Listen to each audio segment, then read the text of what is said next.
Another star is born.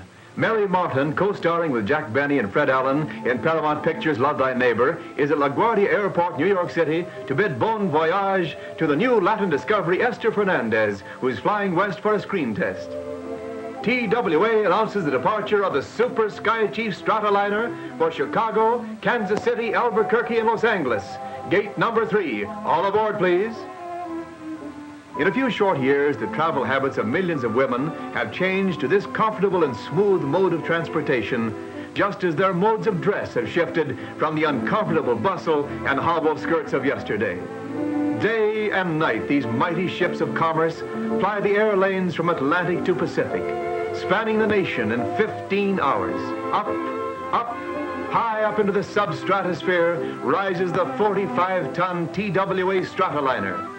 On into a night sky, the big silver liner speeds swiftly over sleeping villages and great cities. Dawn finds our air voyagers flying over the Texas Panhandle and the colorful mesas of New Mexico. It's a fairyland of tumbling castles far above where the raindrops form. Bridging the horizons in 7-league boots, our passengers ride comfortably in altitude-conditioned cabins. Let's take a peek in the Stratoliner and see how our passenger is doing. Why, of course, like every woman, she's taking a last look in the mirrors of the Stratoliner's charm room. Bienvenido, buenos dias, señorita. She is trimly tailored in a Cyril Johnson covert cloth suit. Met by Dee Lawrence, fashion editor of Paramount, Esther is told she is to get off her plane and act in a location picture with 4 other studio players, just now landing from Hollywood. First is lovely Martha O'Driscoll of screen and radio fame.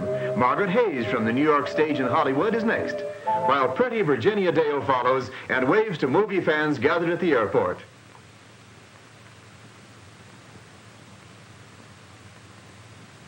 Take notice of the smart airplane luggage that the air passengers are using. It's Halliburton luggage, especially travel tested by TWA for air passengers. Metal alloys make for light weight and durability. As the baggage is unloaded, we hear a rhythmic chant. A group of Pueblo Indians who are to appear with Esther in the screen test beat out a buffalo dance, while a bronzed young brave stamps out the ancient hunting steps of the Navajos. His bow and arrow marks the cadence as he flourishes them in the dance.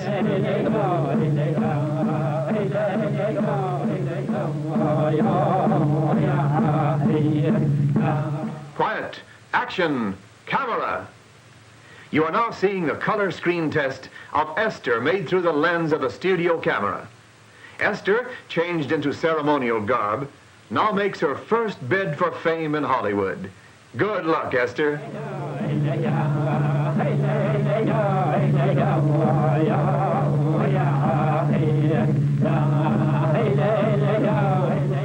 In the meantime, let's visit Isleta Pueblo with Margaret Hayes and Virginia Dale, who have some spare time for sightseeing. Virginia wears a desert blue reefer coat cut in the casual style. Margaret's adobe tan top coat, tossed carelessly over her shoulder, blends with the crumbling adobe ruins. 1 little, 2 little, 3 little Indian girls. Perhaps your garments were inspired by the rich colorings worn by these Indian women. Margaret next meets Louise Abeta, pretty Indian girl who has written a children's book illustrated beautifully by an Indian artist friend.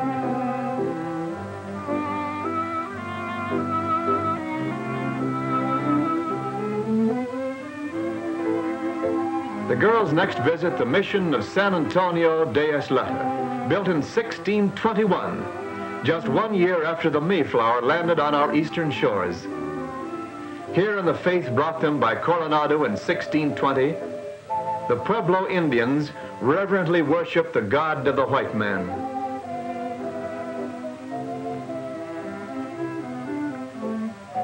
Margaret and Virginia keep a dinner engagement in Albuquerque at the Alvarado. Margaret wears a flowered evening dress of crown-tested rayon, topped off with a white fox short jacket. Virginia wears a two-toned cactus green dinner gown with an evening wrap of Russian lynx.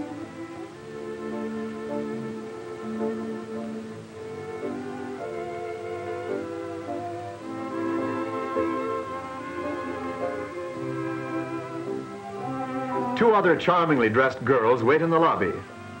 This is a stunning burgundy leaf evening dress with a white background of crown-tested rayon. The gray silver fox jacket is worn casually. Here is a brilliant plaid dinner dress with a tight-fitting jacket and with a knotted scarf worn around the shoulders. Note how pockets are outlined in the same jersey material as the skirt. The four Paramount girls and Miss Lawrence were given a big surprise. The studio gave them a week's vacation, so here they are in a Stratoliner flying to Phoenix, Arizona. TWA planes bring new speed, new service to all America. Indispensable in peace, invaluable in war. City of Acoma, oldest continuously inhabited city in the United States, is perched high on a mesa. Huts of adobe huddle in protection against the elements. From our armchair seat in the sky, we see Arizona's famous Valley of the Sun at Phoenix. Camelback Mountain is outlined on the horizon, while below appears Camelback Inn, where the girls will soon be sunlasing. Natural desert backgrounds blend perfectly with the original landscaping of the inn, one of the most beautiful of more than a score of resort hotels in the Phoenix Sun Country, where thousands of vacationists relax and find new frontiers of fun. Well, where are the girls? Yippee, ride 'em, cowboy. Could one of our girls be in that station wagon? Why, it's Virginia in frontier costume. The ranch foreman gives her a hearty Western welcome. How about a breakfast ride tomorrow, says he. It's a date, says she. Margaret and Esther explore the grounds in their dresses of Celanese rayon. Esther's jersey casual dress of two-tone desert sand is nicely balanced with embroidered pockets. Margaret's jersey casual is two-tone cactus green with soft embroidery around the yoke. The grounds of our resort are studded with wild cactus. Martha wears a stop red station wagon coat that accompanies a vacation mood. Underneath, a blue gabardine slack suit makes a colorful contrast. Sunrise on the desert as the girls awake early for their breakfast ride. Orange, gold, and purple tints flood the morning sky.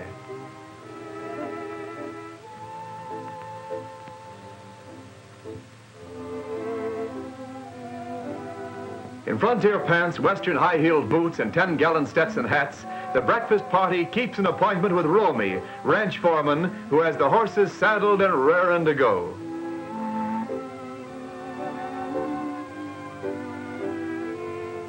Fashion makes way for comfort in Western clothes.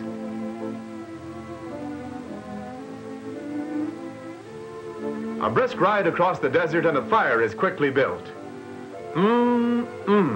Can't you just taste those eggs and bacon and coffee?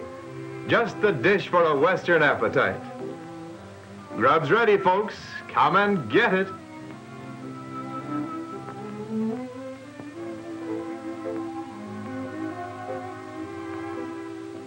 Here you find the friendliest people on earth. It must be the desert air.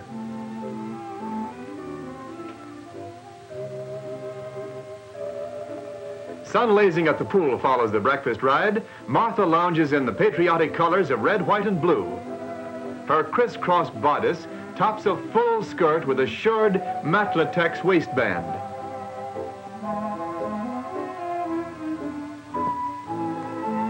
Esther's blue and red floral bathing suit is a three-piece costume. Virginia, with the red, white, and blue dressmaker place suit, just as fashionable for a dip in the pool. Margaret's patio slack suit is thoroughly American and typical of colorful resort wear. Styled in jersey, the ensemble features the long torso and shirred fullness inset in the slacks. The boys have comfort, too, in Palm Beach clothes, which provide a wardrobe that meets every occasion. Sports are varied at Camelback, and we next find our vacationers playing the old shipboard game of shuffleboard. Virginia scores with a cotton daisy pattern play dress, and I might add, with a well-placed shot. Pinafore ruffles form sleeves for Virginia's frock. Did you notice Margaret cast aside that wraparound skirt? Now she wears only the matching swimsuit in blue and white, shirred and elasticized in the new process called matlatex. Approaching, we see the long-skirted version of the daisy pattern dress with pinafore ruffled sleeves. Martha is wearing a stunning cabana dress of cotton. Esther's Latin loveliness is apparent here in a striking Aztec print with peasant blouse of flattering fullness and bare midriff. This costume clearly shows the good neighbor diplomacy that has influenced North American fashions for the year 1941. As Martha and Virginia stroll away, the shuffleboard game goes merrily on.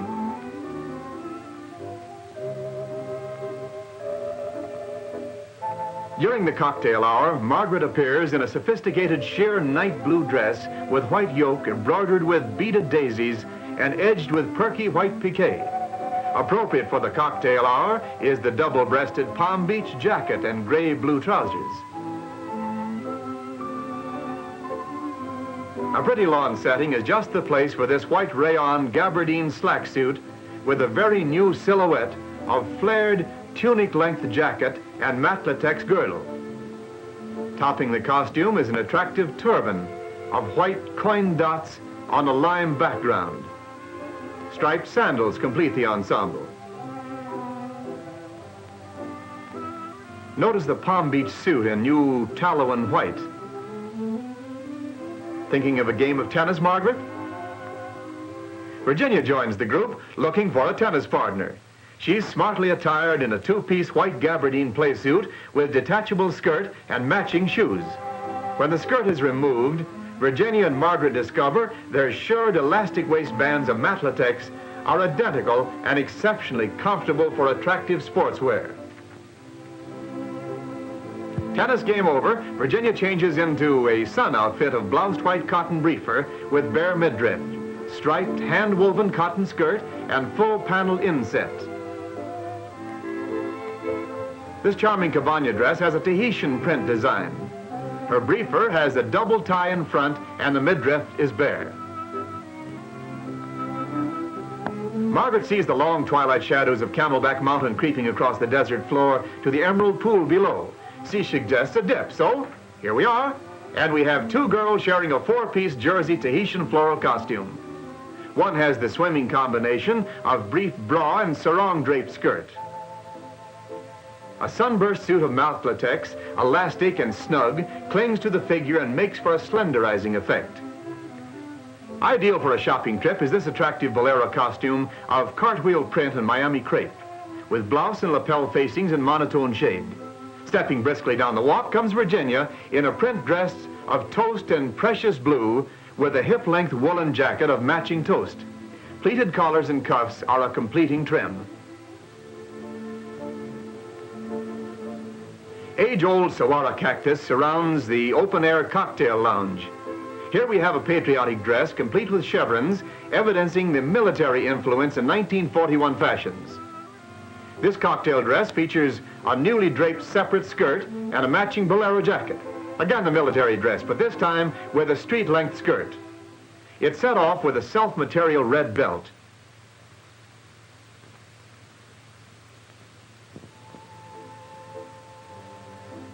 Well, doesn't he look comfortable?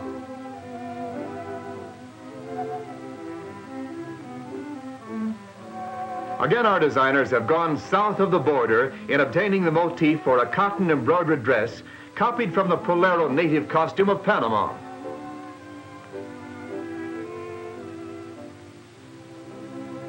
And so reluctantly our girls leave the sun country. Miss Vera Logsden, veteran TWA hostess, steps primly in the newest of Sky Girl uniforms of stratosphere blue.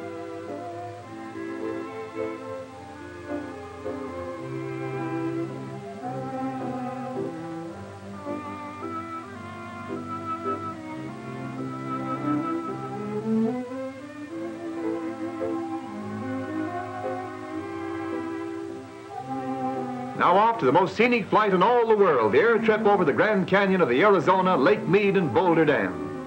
Our first impressive air view en route to the Grand Canyon is San Francisco Peaks, where Mother Earth stands on her tiptoes, greeting the heavens with a mantle of snow. We approach Meteor Crater, where a giant fist has smashed into the Earth's crust, leaving a hole a mile wide. Martha O'Driscoll sees tremendous vistas, inspiring views. Doggone it, where are the adjectives to describe the magnificent Grand Canyon? Flying on west over the Colorado River, a huge slab of dazzling white concrete between two narrow canyon walls becomes Boulder Dam, greatest engineering achievement of man. Lake Mead extends way back 100 miles behind the dam. More Americans visit this 3,000 square mile Boulder Dam area near Las Vegas, Nevada, than any other national park in the United States.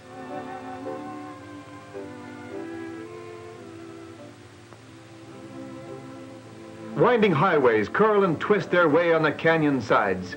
Here is provided inspiration and pride for all Americans to share. We land at Boulder City Airport, only 7 miles from Lake Mead and Boulder Dam. Two most pleasing costumes on our trip were seen at the dock at Lake Mead before boarding the motorboat for a sightseeing ride. This is a tropical red-tailored suit with full English drape and new long-length coat. The newest in sports shoes are Joyce Coolies. This pretty brunette is dressed in a misty blue reefer with red coolies to match. A fast cruiser takes us for a ride on the placid waters of Lake Mead, leaving behind a highway on water as our wake ripples away in the distance. The shores are rimmed by desert mountains, but here and there an island has been formed.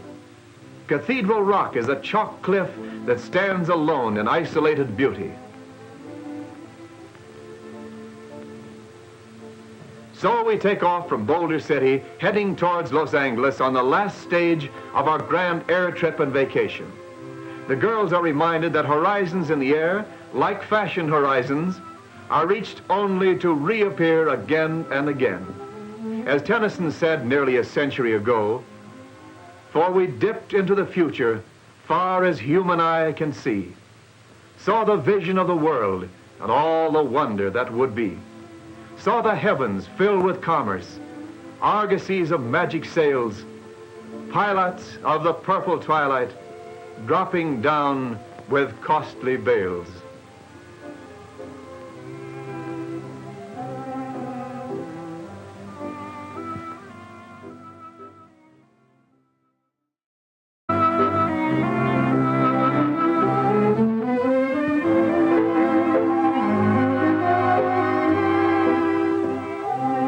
Another star is born. Mary Martin, co-starring with Jack Benny and Fred Allen in Paramount Pictures' Love Thy Neighbor, is at LaGuardia Airport, New York City, to bid bon voyage to the new Latin discovery Esther Fernandez, who's flying west for a screen test. TWA announces the departure of the Super Skyshin in 15 hours. Up, high up into the substratosphere rises the 45-ton TWA Stratoliner. On into a night sky, the big silver liner speeds swiftly over sleeping villages and great cities. Dawn finds our air voyagers flying over the Texas Panhandle and the colorful mesas of New Mexico. It's a fairyland of tumbling castles.